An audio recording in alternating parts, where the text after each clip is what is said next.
Good morning students. आज कई दिनों के बाद अपनी वापस से क्लास स्टार्ट हो रही है। थोड़ा हेल्थ इशू था, इस कारण से मैं क्लास नहीं ले पाया, बट आज से अपने नेक्स्ट टॉपिक जो चल रहा था अपना एक्सक्रीटरी सिस्टम, उसी को कंटिन्यू जो है वो करेंगे, नेक्स्ट पॉइंट डिस्कशन करेंगे।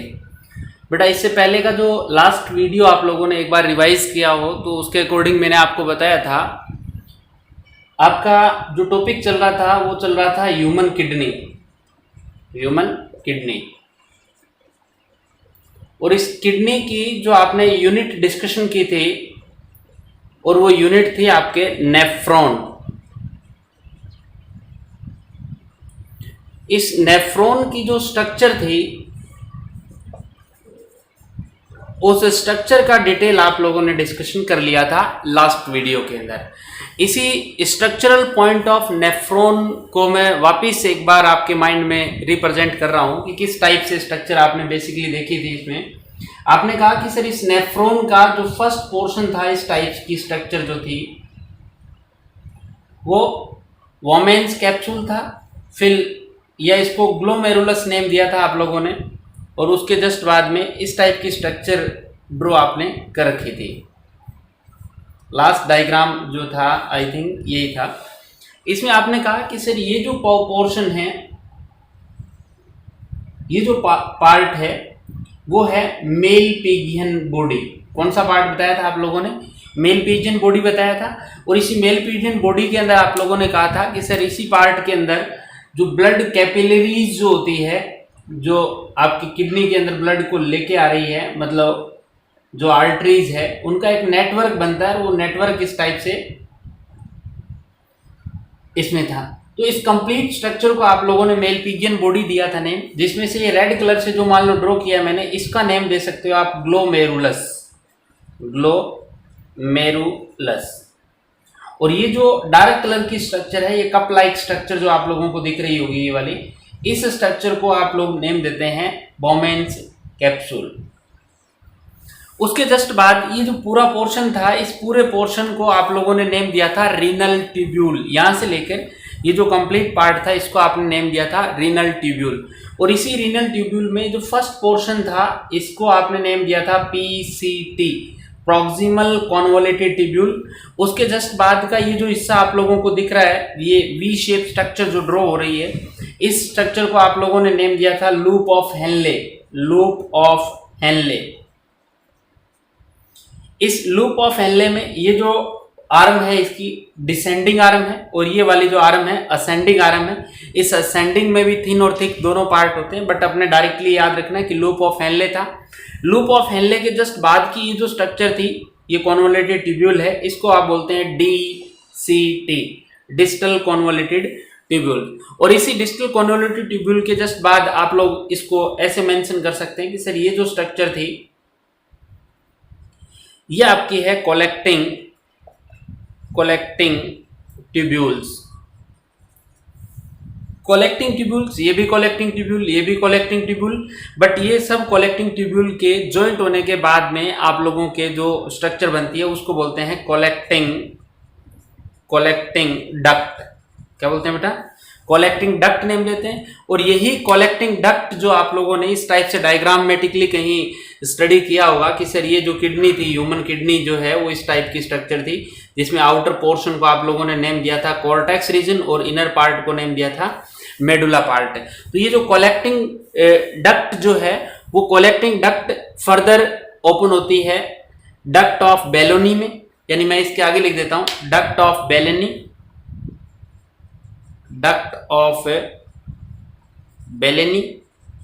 और ये जो डक्ट ऑफ बेलेनी है, ये फर्दर ओपन होती है। ये जो पिरामिड लाइक स्ट्रक्चर आप लोगों को याद आ रही होगी, इस टाइप से मेडुला पोर्शन के अंदर पिरामिड लाइक स्ट्रक्चर आप लोगों ने ड्रॉ की थी, उस पिरामिड लाइक स्ट्रक्चर में ओपन होती है। डक्ट ऑफ बेलेनी फर्दर ओपन किस में हो रही थी? ये ओपन होगी आपके पिरामिड्स में। और ये जो पिरामिड्स थे वो फर्दर ओपन होंगे कैलिक्स के अंदर, कैलिक्स में, और कैलिक्स जो है वो ओपन होगा फर्दर पेल्विस में। बेटा ये पार्ट जो है आप लोगों को कहीं नहीं लग रहे होंगे, duct of Bellini, pyramids, calyx, pelvis, ये स्ट्रक्चर आप लोगों ने किडनी की ड्रॉ की थी उसमें आप लोगों ने क्या डिस्कशन किया था इनका। मैं एक बार हल्का सा डायग्रामेटिकली और आपको रिप्रेजेंट कर देता हूँ इस टाइप से।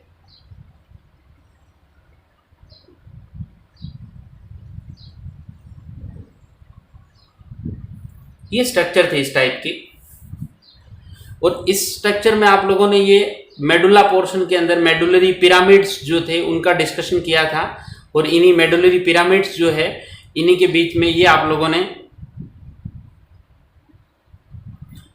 कॉलम्स ऑफ बर्टनी डिस्कशन किए थे। ये आउटर साइड का कॉर्टेक्स रीजन है, ये एम्बेडेड है मेडुला रीजन के अंदर। ये स्ट्रक्चर ऑलरेडी डिस्कशन कर चुके हो आप, आई थिंक फर्स्ट या सेकंड वीडियो के अंदर अपना कंप्लीट हो चुका था। तो ये पिरामिड्स में मींस जो आपके ग्लोमेरुलस वाला पोर्शन हो गया, उसके बाद हेनलेज लूप हो गया, डीसीटी, पीसीटी, कलेक्टिंग डक्ट, ये सब किसमें ओपन हो रही है? ये लास्ट एंड फाइनल ओपन हो रही है मेडुलरी पिरामिड्स के अंदर। और ये जो पिरामिड्स है, देखो मैंने यहाँ लिखा हुआ है डक्ट ऑफ बेलनी, यानी कलेक्टिंग डक्ट फर्दर ओपन होगी डक्ट ऑफ बेलनी, और डक्ट ऑफ बेलनी किसमें ओपन होगा? पिरामिड्स में। और पिरामिड्स के बाद में ये जो रीजन बन रहा था, कैलिक्स वाला रीजन बन रहा था, इस कैलिक्स में मेजर और माइनर कैलिक्स में, माइनर पहले माइनर में होगा फिर मेजर कैलिक्स में होगा, और उसके जस्ट बाद का जो रीजन होता है उस रीजन को, जो आगे का फनल शेप पार्ट होता है, उस फनल शेप पार्ट को ही आप नेम देते हैं पेल्विस। और इसी पेल्विस के से निकलती है एक ट्यूब जिसको बोलते हैं यूरेटर। तो ये बेटा आपका यूरेटर का फर्स्ट पार्ट ही है आपका पेल्विस। तो ये स्ट्रक्चर अपना पहले डिस्कशन हो चुका था। अब इसमें आपने देखा होगा कि फर्स्ट पार्ट जो था जिसको आपने मेलपिगियन बॉडी नेम दिया था, जिसमें glomerulus and Bowman's capsule include थे। तो इनका डिस्कशन एक बार अपने डिटेल देखते हैं कि इनका फंक्शन जो है पर्टिकुलर वो क्या रहेगा। तो आई थिंक आपको ये दिख रहा होगा, नहीं तो एक सेकंड में आपको कंप्लीट इसका स्क्रीनशॉट एक लेना चाहें आप लोग कि कौन कौन से पार्ट अपने को फर्दर ओपन होने वाले हैं, कौन से दिखने वाले हैं इसमें। एक बार स्क्रीनशॉट ले बेटा, इसका स्क्रीनशॉट ले बेटा एक बार बेटा। उसके बाद अपने इसी आपके नेफ्रॉन की स्ट्रक्चर की बात करें तो इसमें आप लोगों ने कहा कि सर फर्स्ट पोर्शन जो था वो था इसका मेलपिगियन बॉडी, मेलपिजियन बॉडी। और इसी मेलपिजियन बॉडी के अंदर आप लोगों ने डिस्कशन किया था फर्स्ट पोर्शन, ए पार्ट जो था वो किया था ग्लोमेरुलस। कौन सा पार्ट था बेटा? ग्लोमेरुलस। बेटा इस ग्लोमेरुलस की बात करें तो ये ग्रुप ऑफ ब्लड कैपिलरीज है, group of blood capillaries.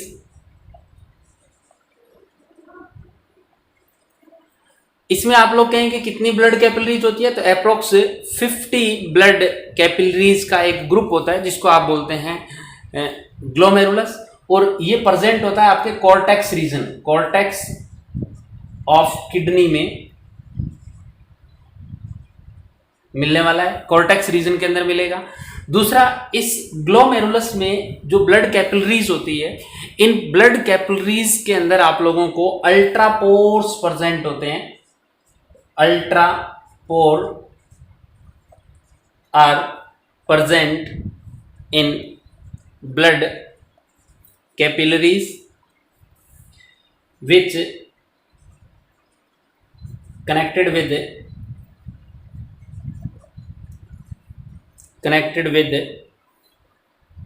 podocyte slits of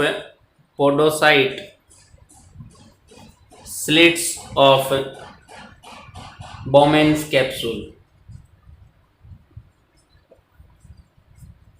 यानी वोमेन्स कैप्सूल जो है, उस वोमेन्स कैप्सूल के जो स्लिट्स होंगे जिनको आप लोग पोडोसाइट स्लिट्स नेम दे रहे हैं, उन पोडोसाइट स्लिट्स के साथ कनेक्टेड होते हैं या उन्हीं से लिंक शो करते हैं आपके अल्ट्रापोर्स। और ये अल्ट्रापोर जो है वो आपके मिलेंगे कहाँ पे बेटा? ये आपके मिलेंगे ब्लड कैपिलरीज। यानी जो ग्रुप ऑफ ब्लड कैपिलरीज आप लोगों ने डिस्कशन किया था, उस ब्लड कैपिलरीज की जो एंडोथेलियल लेयर्स होती है, सपोज दैट इस टाइप से आप लोगों ने कहा कि सर ये वोमेन्स कैप्सूल था, उस वोमेन्स कैप्सूल की जो लाइनिंग है double membrane, double line structures होती है, इसमें ये जो स्लिट्स होते हैं, इन स्लिट्स को आप लोग नेम देते हैं बेटा podocyte slits. I think diagrammatically आप लोगों को दिख रहा होगा, ये जो पोर्स होते हैं, इन पोर्स को आप लोग नेम दे रहे हैं पोडोसाइट स्लिट्स, पोडोसाइट स्लिट्स। और ये है किसमें बेटा, ये आपके है बोमेन्स कैप्सूल के अंदर। और इसी के अंदर आप लोगों ने कहा कि सिर्फ ब्लड कैपिलरीज का जो ग्रुप आएगा, मान लो ये ब्लड कैपिलरीज आ रही है, जो आने वाली ब्लड लाने वाली जो कैपिलरीज होती है उसको बोलते हैं एफरेंट कैपिलरीज या एफरेंट आर्ट्रियोल। ये आर्ट्रियोल आएगी बेटा, और ये आर्ट्रियोल यहाँ आके फर्दर स्मॉल आर्टरीज के अंदर या स्मॉल कैपिलरीज के अंदर ब्रेक डाउन हो जाएगी। और ये जो कैपिलरीज होगी, इस कैपिलरीज की जो वॉल होगी, मैं सिंगल लेयर से आपको बता रहा हूं क्योंकि ग्रुप बनाने से आपको आइडिया नहीं लगेगा इसका प्रॉपरली।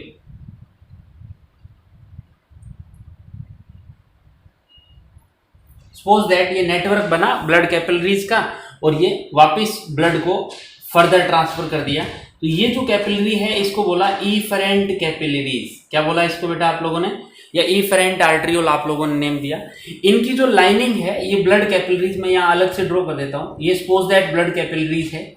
इस ब्लड कैपिलरीज की लाइनिंग जो है, इस लाइनिंग में जो आपको क्या बोलते हैं एंडोथीलियल लेयर्स होगी, एंडोथीलियम लेयर जो है, उन्हीं एंडोथीलियम लेयर्स में आप लोगों को स्मॉल पोर्स जो है वो मिलते हैं। और इन्हीं स्मॉल पोर्स को आप लोग नेम देते हैं अल्ट्रा पोर। क्या नेम देते हैं बेटा, अल्ट्रा पोर। तो आप ध्यान रखें कि ये मान लेते हैं कि अल्ट्रा पोर्स है, ये वाले तो अल्ट्रा पोर हुए, और ये क्या हुए बेटा, पोडोसाइट स्लिट हुए। तो ब्लड जो आएगा इस ग्लोमेरुलस पोर्शन के अंदर, वो ब्लड यहाँ इन कैपिलरीज में डिवाइड हो जाएगा, और डिवाइड होते ही इस ब्लड के अंदर जो यूरिया होगी और जो अदर एक्सक्रीटरी सब्सटेंस होंगे, मेनली यूरिया ही है, वो urea and some beneficial substance भी क्या होते हैं, क्योंकि यहाँ जो इफरेंट कैपिलरीज होती है, इफरेंट आर्ट्रियोल जो है वो शॉर्ट साइज की होती है, छोटे साइज की होती है, यानी इसका डायमीटर जो है वो कम होता है और इसका डायमीटर ज्यादा होता है। तो इसका डायमीटर यानी आउटगोइंग का डायमीटर कम और इनकमिंग का डायमीटर ज्यादा होगा, तो नो डाउट इस एरिया के अंदर प्रेशर क्रिएट होगा, और उसी प्रेशर की वजह से ये जो आपके अल्ट्रा पोर्स होते हैं, स्मॉल पोर्स होते हैं, ये ओपन होते हैं, और इन्हीं ओपनिंग की वजह से जो यूरिया वगैरह सब्सटेंस एक्सक्रीटरी मटेरियल वो रिलीज होगा। सपोज दैट वो रिलीज होकर कहाँ आएगा, वो इन दोनों के गैप में आएगा, in between the gap between capillaries and wall of Bowman's capsule. और इस गैप से वो किसमें चला जाएगा बेटा, इन पोडोसाइट स्लिट्स के थ्रू किसमें चला जाएगा, बोमेन्स कैप्सूल। और बोमेन्स कैप्सूल से आगे फर्दर आप लोगों को पता है कनेक्टेड होती है रीनल ट्यूब्यूल, जिसको आप लोगों ने नेम दिया था PCT, Henle's loop, DCT, collecting tube, collecting duct, ये नेम दिए थे। तो उनके अंदर ये पास आउट होता रहेगा।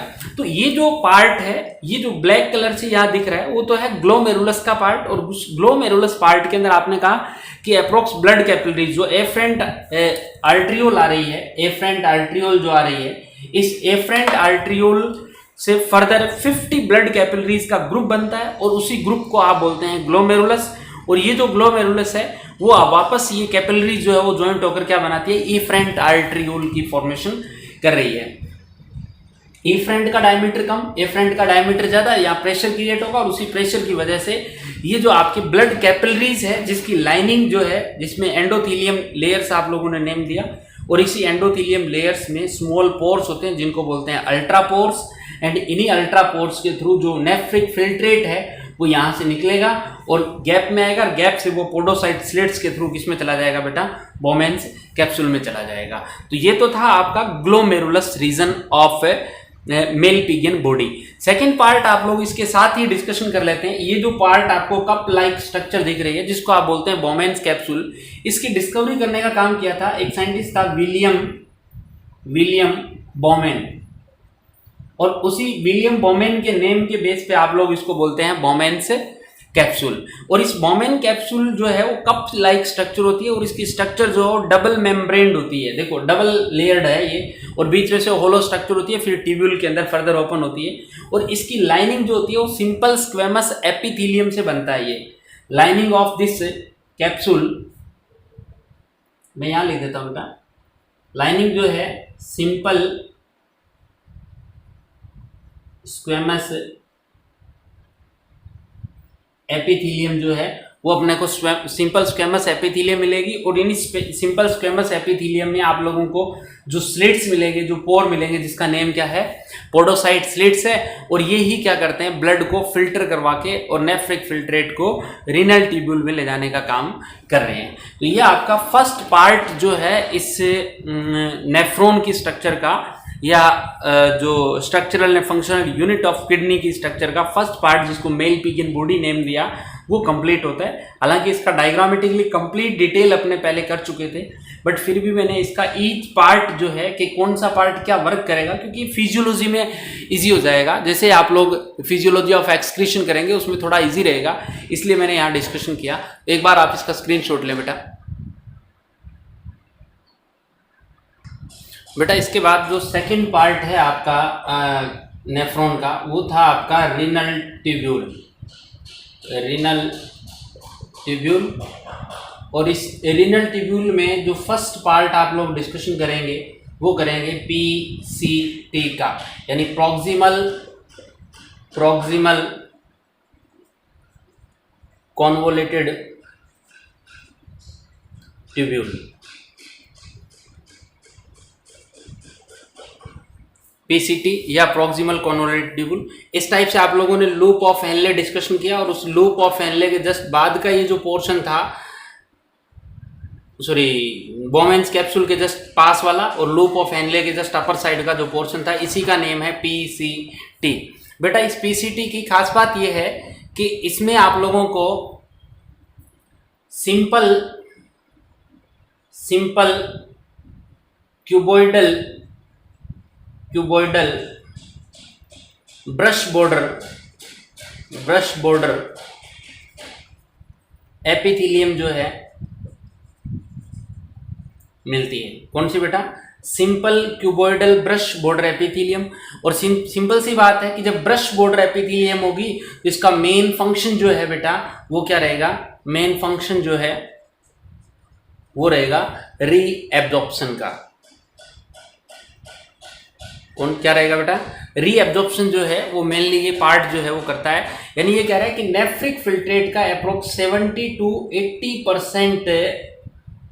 80% ऑफ नेफ्रिक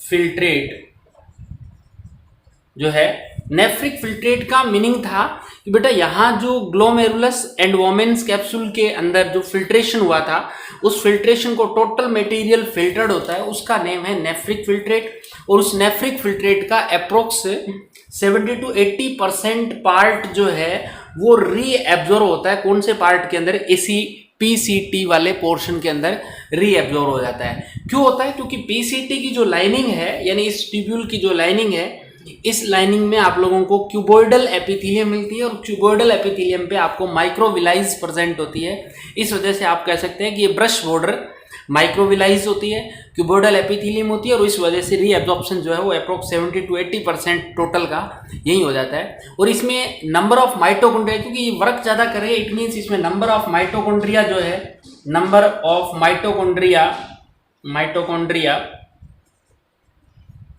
ऑल्सो हाई, यानी माइटोकॉन्ड्रिया की नंबर जो सेल्स होगी इनमें, इस PCT की जो सेल्स है उनमें भी आप लोगों को माइटोकॉन्ड्रिया नंबर भी ज़्यादा मिलने वाली है।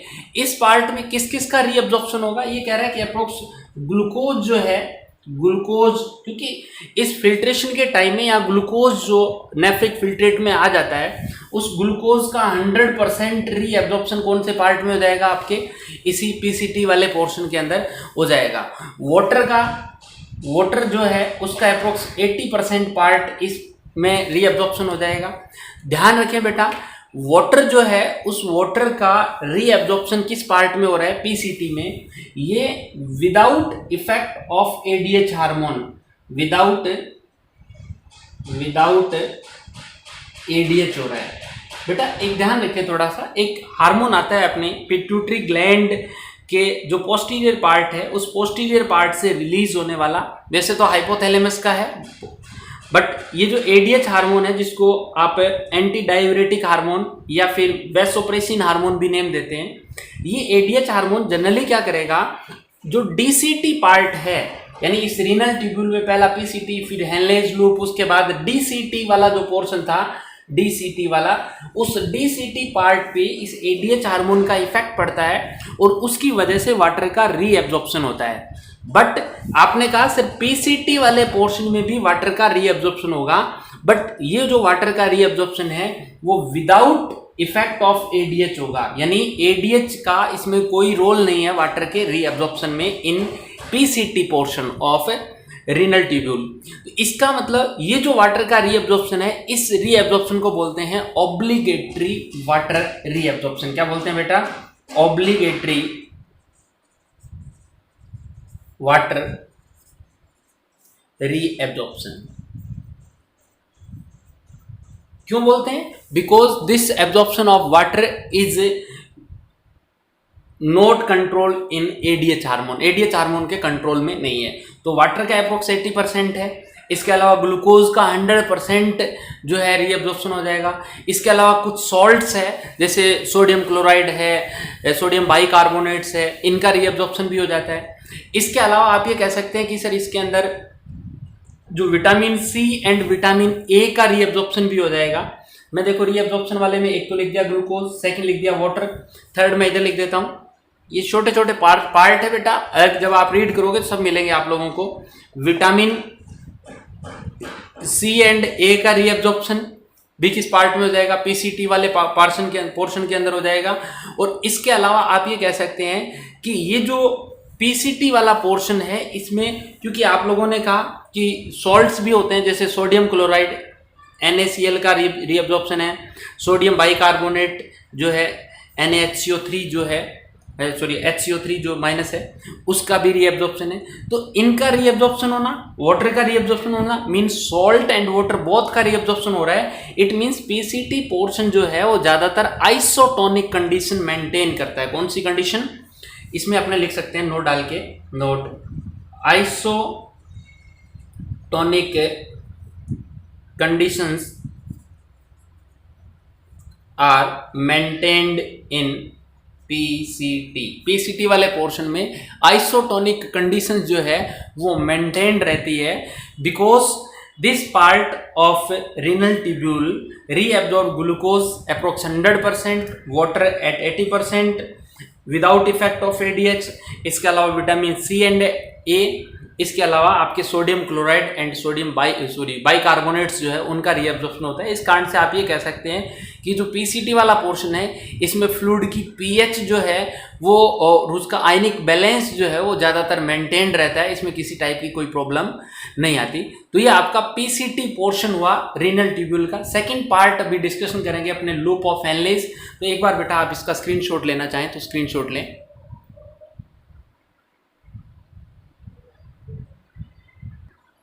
बेटा उसके बाद सेकंड पार्ट जो है इसमें, फर्स्ट पार्ट आप लोगों ने डिस्कशन कर लिया, ए पार्ट जो था पीसीटी का।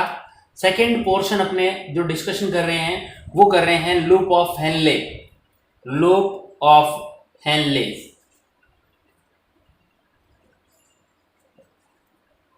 लूप ऑफ हेनलेज की बात करें बेटा तो पीसीटी के जस्ट बाद आप लोगों ने ये मान लें पीसीटी है, और पीसीटी के जस्ट बाद में ये जो पोर्शन था लोअर साइड में जो मेडुला की तरफ एम्बेडेड था, इस लोअर पोर्शन को ही आप लोग नेम दे रहे थे लूप ऑफ हेनले। इस लूप ऑफ हेनले के टू पार्ट्स कहीं डिस्कशन किए थे आप लोगों ने। ये आपका डीसीटी का, ये आपका लूप ऑफ हेनले है कंप्लीट। इसमें ये है बेटा डिसेंडिंग लिम्ब, डिसेंडिंग लिम्ब, और ये है बेटा आपका यहां तक का तो है डिसेंडिंग लिम्ब, और इससे आगे का जो पोर्शन है ये वाला ये है ascending limb of loop of Henle. बेटा डिसेंडिंग और असेंडिंग में आप देखेंगे तो ये जो डिसेंडिंग लिम्ब हो चाहे असेंडिंग लिम्ब हो, टोटल जो लूप ऑफ हेनले है एम्बेडेड इन मेडुला पार्ट या present in medulla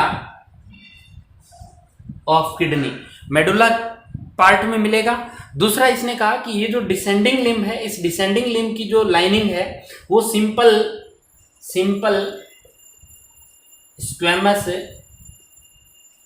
squamous epithelium से बनती है। और सिंपल स्क्वेमस एपिथेलियम जब होगी, और साथ में ये कह रहा है कि ये जो पार्ट है वो जनरली सोडियम एंड क्लोराइड्स के लिए, तो सोडियम एंड क्लोराइड्स के लिए तो है बेटा परमिएबल, बट वाटर के लिए इम्परमिएबल है। वाटर के लिए क्या रहेगा, ये इम्परमिएबल रहेगा। अब सॉरी, मैंने उल्टा बता दिया, सोडियम एंड क्लोराइड के लिए इम्परमिएबल है एंड वाटर के लिए क्या रहेगा बेटा, ये परमिएबल रहेगा। यानी वाटर तो यहां से रीअब्जॉर्ब हो सकता है, बट जो सोडियम एंड क्लोराइड है वो रीअब्जॉर्प्शन नहीं होगा, और रीअब्जॉर्प्शन नहीं होगा इस वजह से आप ये कह सकते हैं कि ये जो पार्ट है, जैसे जैसे ये नेफ्रिक फिल्ट्रेट नीचे आएगा इसकी कंसंट्रेशन इंक्रीज होगी कि डिक्रीज होगी। कोई भी सॉल्यूशन उसमें से वाटर को निकाल लिया, मतलब कंसंट्रेशन क्या हो जाएगी बेटा, इंक्रीज हो जाएगी। तो इस एरिया में आते आते कंसंट्रेशन जो है वो क्या हो जाएगी, हाइपरटोनिक कंडीशन हो जाएगी। कौन सी कंडीशन हो जाएगी बेटा, हाइपरटोनिक कंडीशन जो है वो इस एरिया में आ जाएगी। उसके बाद असेंडिंग लिम्ब की बात करें, असेंडिंग लिम्ब में आपको दो हिस्से दिख रहे होंगे बेटा, एक ये थिन पार्ट दिख रहा है, थिन पार्ट, और ये जो पोर्शन है ये आपका थिक पोर्शन है, थिक पोर्शन। तो थिन पार्ट जो है, थिन पार्ट तो बेटा वही सिंपल सी बात है कि वही सिंपल स्क्वेमस एपिथेलियम है, इसमें तो सिंपल स्क्वेमस एपिथेलियम मिलेगी, और ये भी क्या रहेगा, सोडियम एंड क्लोराइड्स के लिए तो बेटा होता है परमिएबल, बट वाटर के लिए जो है ये क्या हो जाएगा, इम्परमिएबल। यानी जो वर्क यहाँ हो रहा था उसका अपोजिट हो जाएगा। ये वाला पोर्शन जो था वो सोडियम एंड क्लोराइड के लिए इम्परमिएबल था, बट वाटर के लिए क्या था, परमिएबल था।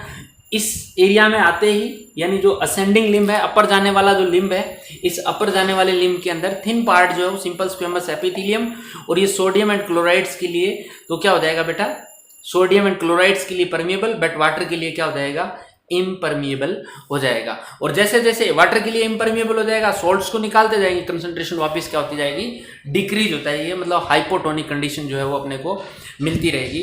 तो ये जो स्टार्टिंग की कंडीशन है, उसके बाद आप लोग चले थिक पार्ट की जो लाइनिंग है, इसका पूछा जाता है एग्जाम के अंदर। कहीं आप लोगों ने एनिमल टिश्यू में डिस्कशन किया था, बट फिर भी एक बार दोबारा से देखें इसको। आपने कहा कि इसकी जो लाइनिंग है वो cuboidal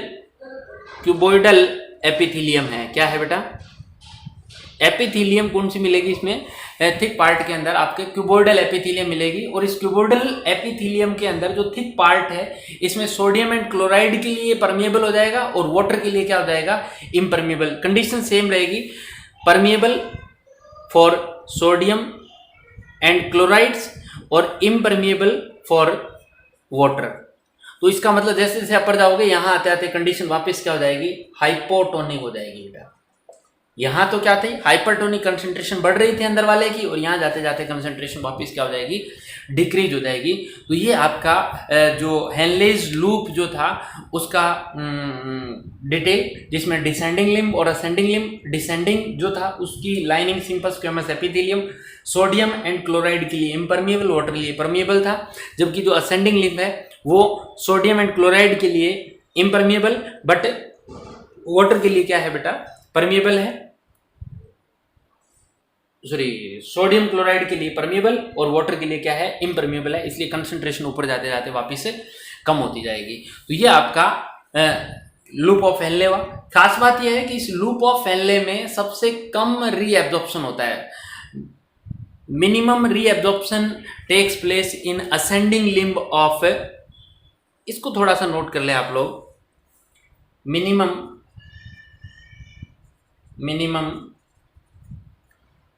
reabsorption in this part.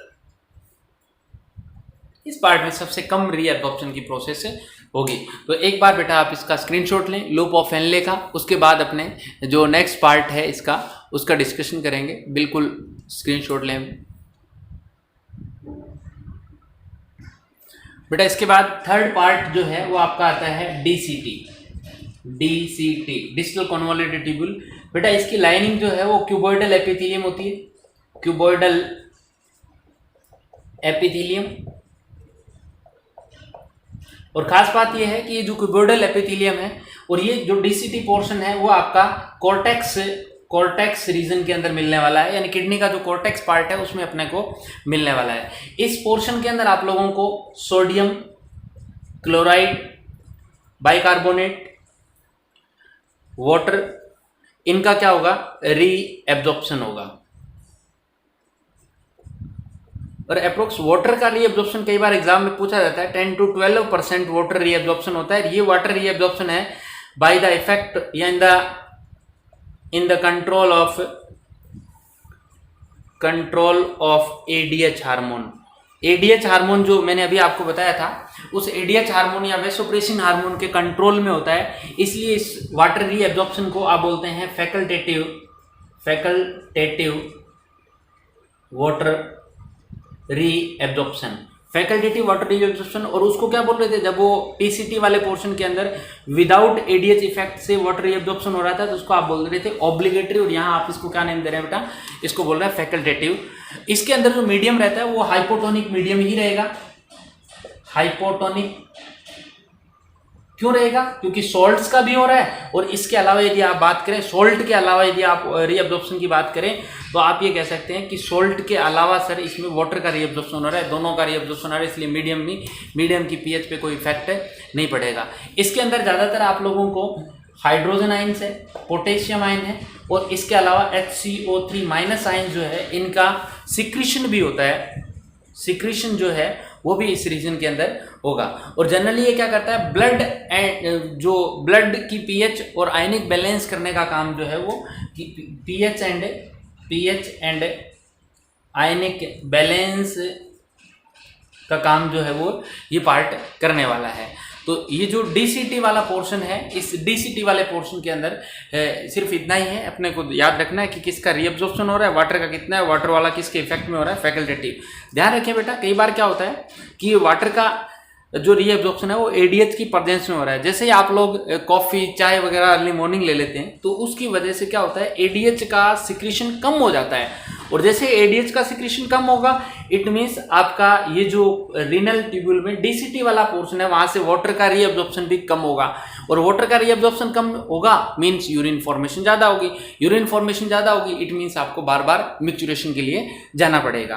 तो कहने का मतलब यदि अर्ली मॉर्निंग आप लोग चाय कॉफ़ी लेते हैं तो वो एडीएच को डिक्रीज कराएगा, और एडीएच डिक्रीज होगा तो यूरिनेशन के लिए बार बार मिक्चुरेशन के लिए आपको जाना पड़ेगा। क्यों, क्योंकि डीसीटी पोर्शन के अंदर वाटर का रीअब्जॉर्प्शन जो है वो प्रॉपरली नहीं हो पाता, या उसका बैलेंस जो है वो इम्बैलेंस हो जाएगा, वो कम हो जाएगा। तो ये आपका डीसीटी वाला पोर्शन कंप्लीट होता है। एक बार आप इसका स्क्रीनशॉट लें बेटा। इसके बाद आप लोग बात करें कि जो डीसीटी जो है वो फर्दर ओपन होती है कलेक्टिंग ट्यूब्यूल्स में, और ये कलेक्टिंग ट्यूब्यूल जो है वो फर्दर ओपन होती है कलेक्टिंग डक्ट्स में। इसमें ओपन होती है बेटा। इस कलेक्टिंग डक्ट की बात करें, जिस कलेक्टिंग डक्ट के अंदर यानी नेक्स्ट पार्ट जो है डीसीटी के बाद फोर्थ पार्ट जो है अपना वो आता है कलेक्टिंग डक्ट का। और इस कलेक्टिंग डक्ट में आप बात कर रहे हैं तो आप बोल रहे हैं कि सर इसके अंदर वाटर का रीअब्जॉर्प्शन होता है बाय एडीएच, यानी एडीएच हार्मोन के इफेक्ट से यहाँ वाटर का रीअब्जॉर्प्शन होता है। इस कलेक्टिंग डक्ट की लाइनिंग जो है, इस लाइनिंग में आप लोगों को सीलिएटेड क्यूबोइडल एपिथेलियम जो है मिलती है। सीलिएटेड क्यूबोइडल एपिथेलियम है, वाटर का रीअब्जॉर्प्शन होता है, और इसमें पार्शियल अमाउंट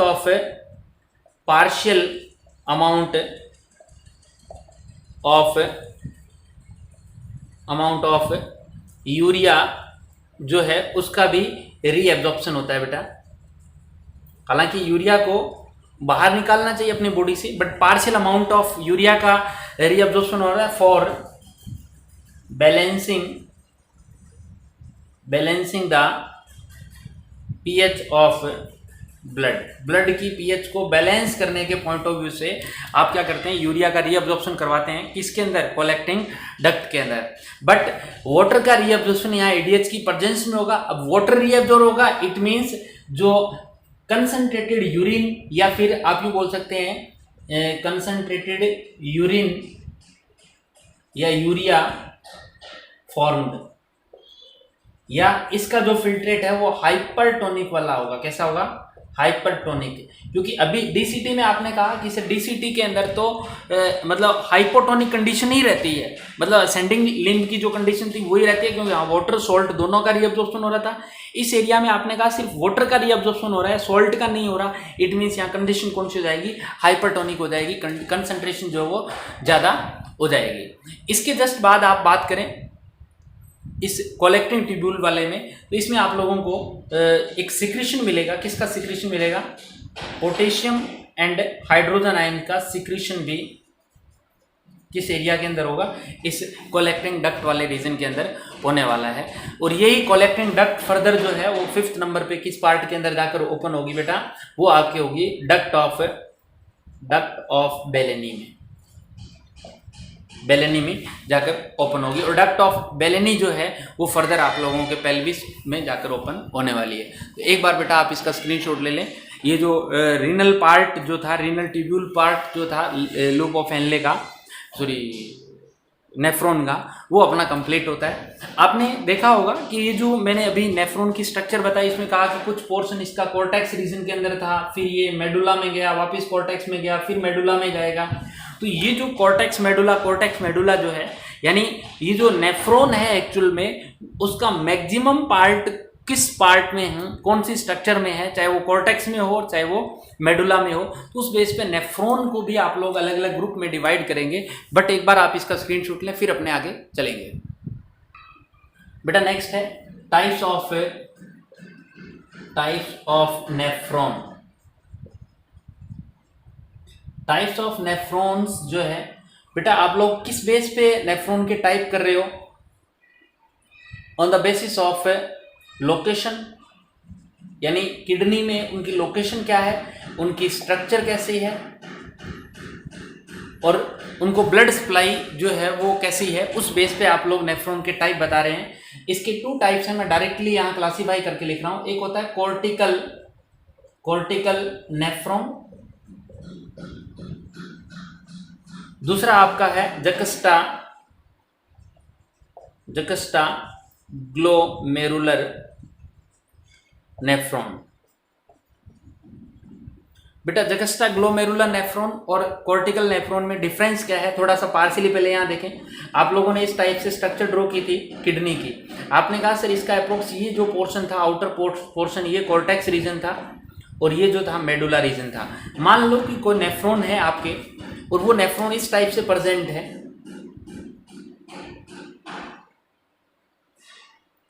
इस टाइप से प्रेजेंट है नेफ्रॉन पूरा का पूरा, या फिर कुछ नेफ्रॉन ऐसे होते हैं जो इस टाइप से यहाँ प्रेजेंट थे, इनका कुछ पार्ट पोर्शन काफ़ी सारा मेडुला में आया, वापस कॉर्टेक्स में, फिर मेडुला में इस टाइप से गया। अभी जो डिस्कशन किया था, ये जो स्ट्रक्चर है ये तो आपकी दिखा रही है जक्स्टा ग्लोमेरुलर नेफ्रॉन को, और ये जो maximum part of nephron cortex में प्रेजेंट है उसको बोलते हैं कॉर्टिकल नेफ्रॉन। तो ये तो हुआ फर्स्ट और ये हुआ सेकंड। तो आप लोगों को आइडिया लग गया होगा कि जक्स्टा ग्लोमेरुलर नेफ्रॉन कौन सा होता है और कॉर्टिकल नेफ्रॉन कौन सा होता है, उनकी लोकेशन के बेस पे।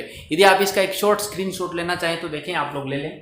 ये कह रहा है कि कॉर्टिकल नेफ्रॉन जनरली क्या होता है, 80 to 85% जो है नेफ्रॉन कौन से मिलते हैं टोटल का, वो कौन सा मिलेगा आपको? कॉर्टिकल नेफ्रॉन मिलेगा। और अप्रोक्स 15 to 20% पार्ट ही कौन सा मिलेगा आप लोगों को? जक्स्टा मेडुलरी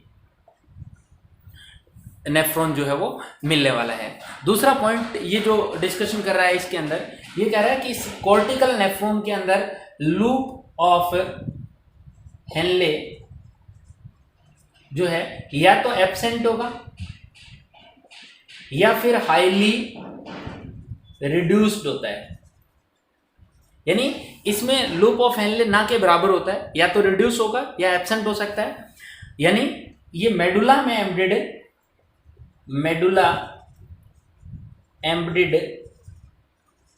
नहीं होता, यानी मेडुला में एम्बेडेड नहीं होता या पार्शियली एम्बेडेड इसमें अपने को मिलेगा। अब इसमें लूप ऑफ हेनले नहीं है बेटा, लूप ऑफ हेनले ही नहीं है, इट मींस इसके अंदर आप लोगों को वासा रेक्टा जो है, वासा रेक्टा पोर्शन जो है वो भी अपने को नहीं मिलने वाला। दूसरा इसमें वासा रेक्टा नहीं मिलेगी। लूप ऑफ हेनले या तो एब्सेंट होगा या हाईली रिड्यूस होगा, टोटल का 80 to 85% होगा। इधर वाले का डिस्कशन कर लेते हैं अपने। आपने कहा सर टोटल का 15 to 20% हो सकता है। इसके अंदर आप लोगों को लूप ऑफ हेनले जो है फुली डेवलप्ड मिलेगा, एम्बेडेड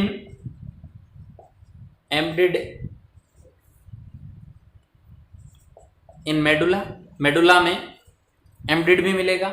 इसके अलावा आप लोगों ने कहा कि सर इसमें वासा रेक्टा जो है, वासा रेक्टा प्रेजेंट मिलेगी, इसमें वासा रेक्टा एब्सेंट है और इसमें वासा रेक्टा प्रेजेंट है। इसके अलावा इसमें वासा रेक्टा नहीं है तो इसमें पेरीट्यूबुलर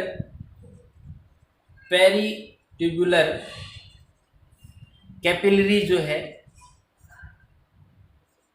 मिलने वाली है, प्रेजेंट होती है, और इसमें पेरीट्यूबुलर कैपिलरी जो है वो एब्सेंट होगी। ये बेटा आप लोगों के इसका डिटेल जो है वो कंप्लीट होता है कॉर्टिकल नेफ्रॉन का और मेडुलरी नेफ्रॉन का या जक्स्टा मेडुलरी नेफ्रॉन का। आप लोगों में वासा रेक्टा और पेरीट्यूबुलर का डिटेल मैं भी आपको बता देता हूँ। यहाँ देखें, इसी डायग्राम में देख ले थोड़ा सा। ये मान लो लूप ऑफ हेनले था इस टाइप से, अभी जो डिस्कशन किया था आप लोगों ने। आपने ये कहा था कि सर इसके जो ग्लोमेरुल्स के बाद इफ्रेंट वाली जो पाइप थी, वो इफ्रेंट वाली पाइप इस टाइप से इसके ऊपर की तरफ इस टाइप से स्ट्रक्चर ड्रॉ कर रही थी और रीअब्जॉर्प्शन का वर्क जो है वो कंप्लीट कर रही थी। तो ब्लड कैपिलरीज का जो नेटवर्क था, ये जो नेटवर्क है जो हेनले के लूप के ऊपर था, इसी को आप बोलते थे वासा रेक्टा। तो जब लूप ऑफ हेनले ही नहीं है तो वासा रेक्टा होने के चांसेस भी नहीं है, और या लूप ऑफ हेनले है तो वासा रेक्टा प्रेजेंट होगा। अब जब वासा रेक्टा नहीं है तो फिर रीअब्जॉर्प्शन कैसे होगा? तो आपने कहा कि सर इसमें जब लूप ऑफ हेनले नहीं है मीन्स पीसीटी वाला पोर्शन हुआ और उसके अलावा पार्शली पोर्शन आने के बाद डीसीटी वाला पोर्शन हुआ, तो इट मीन्स इनके ऊपर ब्लड कैपिलरीज का जो स्मॉल नेटवर्क होगा, उसी नेटवर्क को आप बोलते हैं पेरीट्यूबुलर कैपिलरीज या network of blood capillaries around PCT and DCT is known as a peritubular capillaries. तो ये आपके two types of nephron way on the basis of position and structure. एक बार इसका स्क्रीनशॉट लें बेटा। हाँ बेटा, इसके बाद अपना जो टॉपिक है वो दिया हुआ है जक्स्टा ग्लोमेरुलर कॉम्प्लेक्स या फिर जक्स्टा ग्लोमेरुलर अपरेटस, जिसको JGA आप शॉर्ट में नेम दे सकते हैं, जक्स्टा ग्लोमेरुलर कॉम्प्लेक्स और जक्स्टा ग्लोमेरुलर अपरेटस। बेटा होता क्या है, ये कॉम्प्लेक्स है और किसका कॉम्प्लेक्स है? एंडोक्राइन सेल्स, और इन एंडोक्राइन सेल्स के अंदर आप लोगों को 3 पार्ट्स जो है वो मिलने वाले हैं। पहले आप देखें इसकी स्ट्रक्चर कैसे होगी। देखो ये वही वोमेन्स कैप्सूल है, वोमेन्स कैप्सूल है, और इसमें ये देखो एफ्रेंट आर्ट्रियोल आ रही है, यानी ब्लड को इसमें लाने वाली साइड से ड्रॉ कर रखी है, ये ब्लड इसके अंदर लेके आ रही है। और ब्लड लाने के जस्ट बाद में ये डिफरेंट कैपिलरीज, जो मैंने कहा था ना 50 कैपिलरीज का ग्रुप था जिसको आप लोग नेम दे रहे थे ग्लोमेरुलस, तो इस ग्लोमेरुलस की फॉर्मेशन कर रही है और ये कैपिलरी वापस ज्वाइंट होकर ये आपके इफ्रेंट आर्ट्रियोल की फॉर्मेशन कर रही है। बेटा इस इफ्रेंट आर्ट्रियोल और ये जो ग्लोमेरुलस या वोमेन्स कैप्सूल की स्ट्रक्चर दिख रही है, इसके अलावा ये आपको यहाँ इसने लिख रखा है मैकुला डेंसा। मैकुला डेंसा इसका एक पार्ट है जिसमें आप लोग बोल सकते हैं कि डीसीटी एंड पीसीटी जो है वो, जैसे आपने अभी जो मैंने डायग्राम ड्रॉ करके बताया था, खुद मैंने हैंड रिटन जो डायग्राम बताया था आप लोगों को, वो इस टाइप की स्ट्रक्चर बताई थी। ये पीसीटी वाला पोर्शन था और उसके जस्ट बाद में आप लोगों ने कहा सर ये डीसीटी वाला पोर्शन था। तो ये कह रहा है कि इसमें जो ब्लड कैपिलरीज आ रही है वो ब्लड कैपिलरीज, आने वाली ब्लड कैपिलरीज यहाँ ग्लोमेरुलस फॉर्मेशन करेगी और जाने वाली ब्लड कैपिलरीज इसके बाहर की तरफ, मतलब पीसीटी और डीसीटी के आउटसाइड में जो ग्रुप बनाती है उसी, यानी पीसीटी और डीसीटी की जो लाइनिंग है उसकी जो इनर पार्ट है उसी को आप बोलते हैं मैकुला डेंसा। तो इस JGA अपरेटस में आपको क्या मिलने वाला है वो एक बार आप इसका स्क्रीनशॉट ले, फिर मैं आगे चलता हूं इसमें।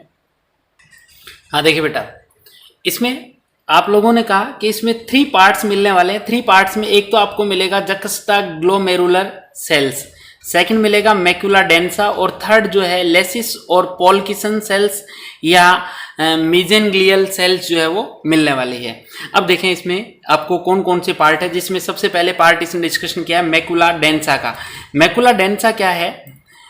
द सेल्स ऑफ डीसीटी, यानी जो डीसीटी है उनकी सेल्स, यानी इस डीसीटी की epithelium in contact with the arteriole wall are dense than other epithelial cells, these are collectively called as macula densa। Means ये बेटा DCT था, इस DCT की ये epithelial cells थी, क्यूबोइडल एपिथेलियम आपको याद हो, और इन क्यूबोइडल एपिथेलियम का ब्लड कैपिलरीज जो आएगी, उस ब्लड कैपिलरीज की सेल्स के साथ जो लिंक होगा वो डेंस लिंक होता है, उसी को हम बोलते हैं मैक्यूला डेंसा।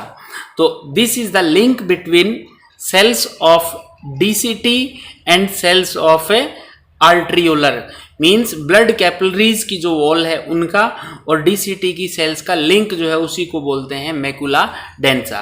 तो ये आई थिंक आपके समझ में आ गया होगा, एक बार इसका स्क्रीनशॉट लें। सेकंड पार्ट बेटा इसमें जक्स्टाग्लोमेरुलर सेल्स यानी JGC। जक्स्टाग्लोमेरुलर सेल्स क्या थी बेटा? आपने कहा मैक्यूला डेंसा तो थी PCT की सेल्स जिनका आर्ट्रियोल के साथ कनेक्शन था। अब ये आर्ट्रियोल की सेल्स होती है the smooth muscle cells of wall of both arteriole, चाहे इफरेंट हो चाहे एफरेंट हो, इन कॉन्टैक्ट विद DCT, यानी ब्लड वेसल्स की जो सेल्स जो DCT के कॉन्टैक्ट में आ रही है, are swell up and contain dark granules of inactive renin, यानी इनके अंदर रेनिन जो एंजाइम है हार्मोन प्रेजेंट होता है। These are called as juxtaglomerular cells. यानी DCT की सेल्स को तो मैक्यूला डेंसा बोल दिया, और जो आर्ट्रियोल है उनकी सेल्स को आपने बोल दिया JG सेल्स। और फिर है पॉल्किसन सेल्स और लेसी सेल्स, ये दोनों के बीच का जो ग्रुप होगा, मान लो ये PCT है, ये ब्लड कैपिलरी है, इन दोनों के बीच की जो सेल्स होगी they are large and round cells situated in between arteriole and DCT। This complex secrete renin and erythropoietin hormone, और ये किससे सिक्रीट होता है? मेनली जक्स्टाग्लोमेरुलर सेल से सिक्रीट होता है। वैसे तो renin hormone, erythropoietin stimulate RBC production while renin increase ultra filtration, यानी ये जो रेनिन हार्मोन है इसी की वजह से क्या होता है बेटा, जो अल्ट्रा फिल्ट्रेशन था ग्लोमेरुलस के अंदर वो इंक्रीज हो रहा था, और ये जो आपका इरिथ्रोपोइटिन है RBC फॉर्मेशन को स्टिमुलेट कर रहा है। तो ये आपका ये जो 3 सेल्स जो दे रखी थी आपके JG अपरेटस के अंदर वो कंप्लीट होता है। इसका आप स्क्रीनशॉट लें।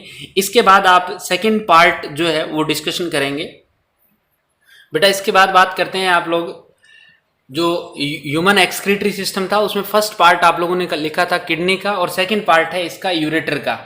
देखो anterior funnel of ureter is called pelvis. आप लोगों ने कहा कि जो किडनी से फनल शेप स्ट्रक्चर निकल रही थी उसी फनल शेप स्ट्रक्चर को आप लोग क्या नेम दे रहे हैं? Pelvis. Urine pass from pelvis into ureter, यानी इसी से पेल्विस से होता हुआ ही ये जो यूरिन है इस साइड में, इधर का पेल्विस और इस साइड का पेल्विस, इन्हीं से यूरिन जो है वो किस में जाएगा? यूरेटर के अंदर एंटर करेगा। तो यूरेटर जो है वो ह्यूमन के अंदर 1 पेयर यूरेटर जो होते हैं वो प्रेजेंट है, और ये सेपरेटली आगे यूरिनरी ब्लेडर के अंदर अलग अलग ओपनिंग से ही ओपन होने वाले हैं। Both the ureters open through separate obligatory opening into urinary bladder. The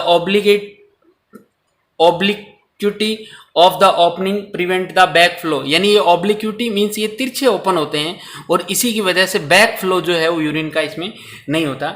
wall of ureter, यानी इस यूरेटर की वॉल की बात कर रहा है। इसका यदि आप TS सेक्शन कट करें तो इसमें ये कह रहा है यूरेटर के TS सेक्शन में आप लोगों को आउटर साइड में फाइब्रस लेयर मिलती है, आउटर फाइब्रस लेयर मिलेगी।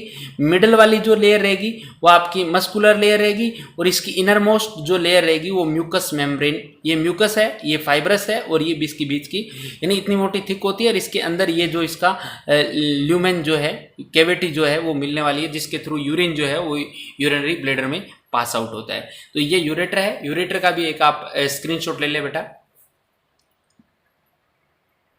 बेटा इसके बाद थर्ड पार्ट आता है यूरिनरी ब्लेडर का। ये यूरिनरी ब्लेडर जो है वो ट्रायंगल शेप जो है वो इस टाइप की स्ट्रक्चर है। इस यूरिनरी ब्लेडर में देखो ये यूरेटर लेफ्ट साइड का, राइट साइड का, और ये यूरेटर जो है इनकी ओपनिंग जो है वो यहाँ रहेगी। यूरिनरी ब्लेडर के अंदर सेपरेट ओपनिंग है। ये यूरिनरी ब्लेडर की वॉल है, इसकी इनर लाइनिंग है। फिर ट्राइंगोन जिसके अंदर ये ओपन हो रही है यूरेटर, उसके अलावा इस यूरिनरी ब्लैडर की आउटर ओपनिंग जो है उसके ऊपर आप लोगों को internal sphincter means urinary bladder जैसे ही आपके यूरेथ्रा में ओपन होगा, यूरेथ्रा यानी जिसके थ्रू यूरिन आप मिक्सचरेशन की प्रोसेस करते हैं, यूरिन को एक्सक्रीट करते हैं, तो इसकी ओपनिंग पे ये वाली मसल्स इंटरनल और ये वाली जो मसल्स है उसको बोलते हैं एक्सटर्नल स्फिंक्टर मसल्स। और ये यूरेथ्रा जो है एक्सटर्नल और इंटरनल के बाद में यूरेथ्रा में ओपन होगा और यूरेथ्रा जो है वो बाहर यूरिनरी ओरिफाइसिस यानी यूरिन एक्सक्रीटरी पोर के थ्रू बाहर एक्सक्रीट किया जाता है। तो एक्सटर्नल और इंटरनल मसल्स, ये एक बार स्ट्रक्चर देखें आप लोग, इसकी बाद में बात करेंगे अपने। बेटा देखिए इसमें कह रहा है सिंगल यूरिनरी ब्लैडर, ये भी आपको कहा था पेल्विस से पेल्विस रीजन के अंदर सिंगल यूरिनरी ब्लैडर मिलेगा आपको। Externally the bladder is lined by dartos muscles, यानी जो आउटर मेम्ब्रेन जो आप लोगों ने इस टाइप से अभी देखी थी उसके अंदर डार्ट्रस मसल्स थी।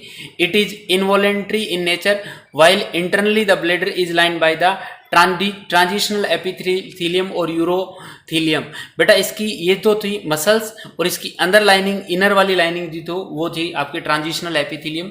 This epithelium has great capacity to expand, यानी जो इनर लाइनिंग है वो एक्सपेंड हो सकती है और कॉन्ट्रैक्ट हो सकती है, इस कारण से यूरिन को स्टोर कुछ टाइम के लिए किया जा सकता है।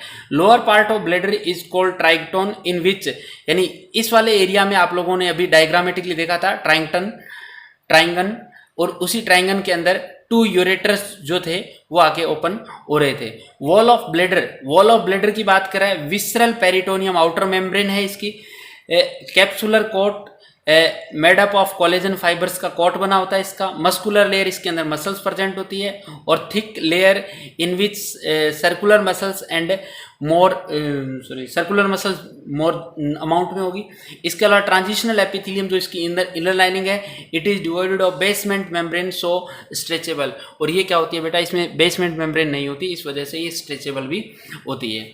Animal like cyclostomata, bony fish, snake, crocodile, alligators and birds जो है उनके अंदर यूरिनरी ब्लैडर नहीं होता, क्योंकि इनको लाइट वेट जरूरी है, इस कारण से ये जो अपना यूरिन जो है उसको कलेक्ट नहीं कर पाते। तो एक बार इसका स्क्रीनशॉट लें, फिर लास्ट एंड फाइनल पार्ट जो है यूरिन एक्सक्रीटरी सिस्टम का यूरेथ्रा, उसका डिस्कशन करेंगे।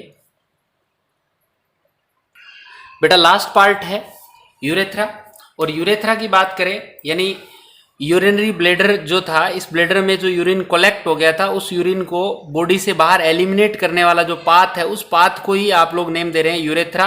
और इस यूरेथ्रा की लास्ट ओपनिंग जो होती है उसको बोलते हैं यूरिनरी ओरिफाइसिस। तो इस यूरेथ्रा की बात करें तो ये कह रहा है opening of urinary bladder is controlled by sphincter made of circular muscles, these normally remains contracted and during micturition these relax and release urine. यानी इस एरिया पे आप लोगों ने पता था कि टू टाइप्स की इंटरनल और एक्सटर्नल मसल्स थी, both in human two sphincters, inner involuntary थी और आउटर जो है वो वॉलेंट्री मसल्स होती है, बट बच्चे के अंदर दोनों इनवॉलेंट्री होती है, इस वजह से बच्चा कभी भी सुसु एक्सक्रीट कर सकता है। उसके बाद the urethra lead to end of the penis in males and act as urogenital tract. देखो मेल के अंदर क्या होता है, ये पेनिस जो पार्ट है उस पेनिस पार्ट में कॉमन पाथवे होता है for urine and sperm release, तो इस वजह से इसको बोलते हैं urogenital tract. While in females it act as urinary passes, और फीमेल के अंदर सेपरेट ओपनिंग से ये ओपन होता है वाल्वा पार्ट में, इस वजह से इसको बोलते हैं यूरिनरी पासेस। ये अपने male and female reproductive system करें तब भी अपना और क्लियर हो जाएगा। In males the urethra has 3 part, male के अंदर 3 पार्ट आप डिस्कशन कर रहे हैं। पहला पार्ट है बेटा, क्योंकि मेल के अंदर क्या होता है बेटा, इस रीजन के अंदर जैसे ही ये यूरेथ्रा निकलती है उस एरिया में प्रोस्टेट ग्लैंड प्रेजेंट होती है, इसको बोलते हैं प्रोस्टेटिक पार्ट, यानी ये proximal part surrounded by prostate gland, यानी ये नजदीक वाला पोर्शन है जो प्रोस्टेट ग्लैंड से सराउंडेड होता है। फिर है membranes part, middle and short part है बीच का ये मेम्ब्रेनस पार्ट, और उसके बाद पेनिस स्टार्ट हो जाता है तो लास्ट पार्ट आ जाता है penile part, expand into penis and open out urethral meatus या यूरिनरी ओरिफाइसिस। तो ये पेनिकल पार्ट हो गया, ये मेम्ब्रेनस पार्ट हो गया, और ये कौन सा हो गया आपका प्रोस्टेटिक पार्ट हो गया। फिर ये कह रहा है मेल और फीमेल यूरेथ्रा में डिफरेंस जो है वो आप लोग बताएं थोड़ा सा। तो इसमें ये कह रहा है कि मेल में क्योंकि पेनिकल पार्ट है तो लॉन्गर है, इसका यूरेथ्रा का साइज 20 सेंटीमीटर है, फीमेल में अप्रोक्स 4 सेंटीमीटर है। इसके अलावा यदि बात करें आप लोग, कैरियर्स बोथ यूरिन एंड सीमेन यानी दोनों को लेके जाता है, कॉमन यूरोजेनेटल ट्रैक का काम करेगा, यहाँ ओनली यूरिन एक्सक्रीट करेगा। It has 3 regions, prostatic, membranous and penile part. It is not differentiated into 3 parts. It opens out at the tip of penis or it opens by urinary apparatus in urogenital apparatus front of vaginal aperture, या फिर आप लोग बोल सकते हैं कि ये वाल्वा part में जाकर ओपन होता है फीमेल के अंदर। फिर ये यूरोग्राफी एक आती है बेटा, जिसमें आप यूरिनरी ब्लैडर के अंदर कोई स्टोन होता है उसका आइडिया ले सकते हैं। तो आज का ये टॉपिक अपना जो था ह्यूमन एक्सक्रीटरी सिस्टम का डिटेल वो पूरा हुआ। कल जो है मैं आपको बोर्ड पे मैकेनिज्म ऑफ एक्सक्रीशन जो है वो एक्सप्लेन करूंगा। तो आज के लिए इतना ही। Thank you.